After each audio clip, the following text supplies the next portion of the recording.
Hi అండి. అందరూ ఎలా ఉన్నారు? ఎక్కడికి లగేజ్ ఎత్తుకొని బయలుదేరాం అనుకుంటున్నారా? అదేనండి సాటర్‌డే ఇంట్లో పూజ చేసుకొని మా నాన్న కాల్ చేశారు ఇంటికి రావాలి అని. ఆయన బలవంతం మీద ఇంటికైతే బయలుదేరుతున్నాము.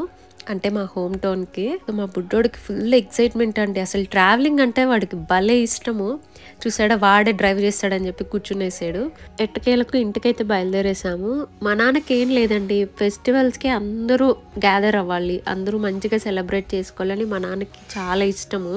మా హస్బెండ్‌కి అయితే అస్సలు ఇష్టం లేదు. ఈ ఇయర్ సెలబ్రేషన్స్ ఇక్కడే చేసుకుందాం అన్నారు. కానీ మా నాన్న రోజు ఫోన్ మీద ఫోన్ చేసి 3 days back to back call చేసి రండి రండి అని రిక్వెస్ట్ చేశాడు. సో అందుకని బయలుదేరేసాం అనమాట. సో మేము స్టార్ట్ అయింది 8:00కి. చూడాలి ఎంతసేపటికి ఇంటికి రీచ్ అవుతాం అనేది. చిన్నప్పుడు గణేష్ చతుర్థి అంటే నేను మా నాన్న ఇద్దరం వెళ్ళి షాపింగ్ చేసేవాళ్ళము. చిన్న గణేషుని తీసుకొని గణేషుని దగ్గర పెట్టడానికి గొడుగు తీసుకొని ఫ్రూట్స్, మామిడాకులు, అరిటాకులు అన్నీ తీసుకొచ్చి మళ్ళీ సెలబ్రేట్ చేసుకునే వాళ్ళము. పెద్దవాళ్ళు అయిపోతే అన్ని మెమరీస్ మాత్రమే తోడుంటాయి, మిగతావంతా దూరం అయిపోతాయి అనమాట. మనం చిన్నగా ఉన్నప్పుడు పెద్దగా టెక్నాలజీ కూడా లేదు కాబట్టి అప్పుడు కాంపిటీషన్ తక్కువ అనమాట.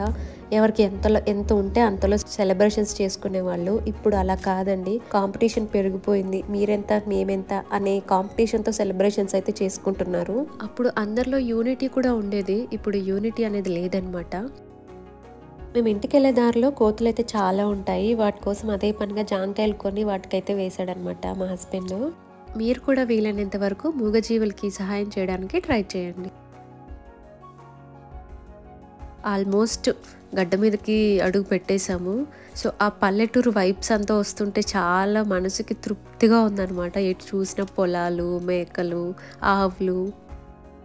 చిన్నప్పుడు గణేష్ చతుర్థి అంటే చాలా ఇష్టం అండి. అసలు 1 వీక్ నుంచి ఓ రేంజ్లో హుషారుగా ఉండేవాళ్ళము. అమ్మ క్లీనింగ్ చేస్తుంటే అందులో ఎక్కువ సహాయం చేయకపోయినా అప్పుడప్పుడు మధ్య మధ్యలో దూరి అలా హెల్ప్ చేస్తూ ఉండేవాళ్ళము. నేను అక్క అయితే ఎప్పుడు ట్విన్ డ్రెస్సెస్ అనమాట. అంటే ఇద్దరు ఒకేలాగుండే డ్రెస్సులు వేసుకునేవాళ్ళం. ప్రతి పండగకి మా అమ్మ అలానే తీసుకొచ్చేది. సో లాస్ట్ ఇయర్ వినాయక చవితికి కూడా మేము ఒకే కలర్ శారీస్ కట్టుకున్నాం. ఈ ఇయర్ కూడా అలానే ప్లాన్ చేసుకున్నాం అనమాట. సో మేమైతే ఇంటికి వచ్చేసరికి 11 అయిపోయింది. మా ఇంట్లో అయితే అప్పుడే పూజ స్టార్ట్ చేశారనమాట. ఎలాగో పూజ టైంకి వచ్చేసామనేసి మేము కూడా పూజలో పార్టిసిపేట్ చేసేసాము. మా అమ్మ చూసారు ఎంత బాగా డెకరేట్ చేసిందో. మాకు బుద్ధి వచ్చినప్పటి నుంచి, అంటే మాకు ఊహ వచ్చి తెలిసినప్పటి నుంచి మా ఇంట్లో ప్రతి ఇయర్ వినాయకుడిని అయితే పెడతామన్నమాట.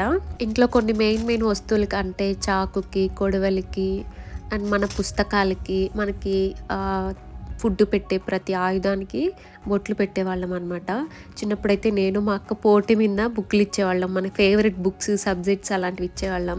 జాబులు వచ్చినాక ల్యాప్టాప్స్ ఇచ్చాము. ఇంట్లో పూజ అయిపోయాక మా ఏరియాలో పెట్టిన గణేషుని పూజ కూడా స్టార్ట్ చేసేసరికి అక్కడికి వెళ్ళేసి జస్ట్ 5 minutes ఉండినాం అంతే. ఎందుకంటే మాకు తర్వాత వేరే ప్లాన్స్ ఉన్నాయి.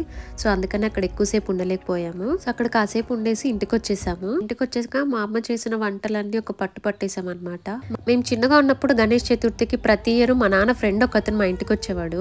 మా అమ్మ చేసి కుడుములు, సుగుంటలు, నువ్వులుంటలు అవన్నీ ఇంట్లో తినేసి ఇంటికి కూడా పార్సల్ తీసుకెళ్లేవాడు. అవన్నీ నాకు ఇప్పటికి కూడా బాగా గుర్తున్నాయి అన్నమాట.